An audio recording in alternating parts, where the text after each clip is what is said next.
Yüksək maaş, sərfəli şərtlər, sürətli sənədləşmə prosesi. İlk baxışdan bu təkliflər cəlbedici görünsə də, araşdırmalar onu göstərir ki, son dövrlər sosial şəbəkələrdə xaricdə iş və təhsil adı altında saxta elanlara rast gəlinir. Daxili İşlər Nazirliyinin mətbuat xidmətindən bir xəbər mediaya bildirilib ki, saxta elanlara inanaraq xarici ölkələrə səfər edən bəzi vətəndaşların sənədləri əllərindən alınır, onlar məcburi əməyə, cinsi istismara məruz qalır və sonda insan alverinin qurbanına çevrilir. Bəs bu kimi hallardan qorunmaq üçün nə etməliyik? Xaricdə yüksək məvacibli iş və təhsillə bağlı onlayn təklif aldıqda Daxili İşlər Nazirliyinin İnsan Alverinə qarşı Mübarizə Baş İdarəsinin 152 qaynar xəttinə müraciət edərək konfidensiallıq təmin edilməklə ödənişsiz məsləhət ala, getmək istədiyiniz ölkədə akreditasiya olunmuş Azərbaycan Respublikasının diplomatik nümayəndəliyi və ya konsulluğu ilə əlaqə saxlayıb, elanın həqiqiliyini dəqiqləşdirə, iş və təhsil təklif edən şirkətin, eləcə də fiziki şəxsin xüsusi icazəsini,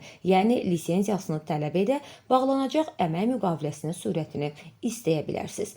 Ehtiyat tədbirləri bununla da bitmir. Ölkə hüdudlarını tərk etdikdən sonra da diqqətli olmalı, şəxsiyyətinizi təsdiq edən sənədləri heç kimə etibar etməməlisiniz. Əmək fəaliyyəti ilə məşğul olarkən əmək müqaviləsi bağlanmalı, sizə qarşı edilən istənilən qanunazidd əməl barədə dərhal yerli polis orqanına, eləcə də həmin ölkədə fəaliyyət göstərən diplomatik nümayəndəliyimizə və ya konsulluğa müraciət etməlisiniz. İnsan alveri haqqında məlumatlı ol, qurbana çevrilmə.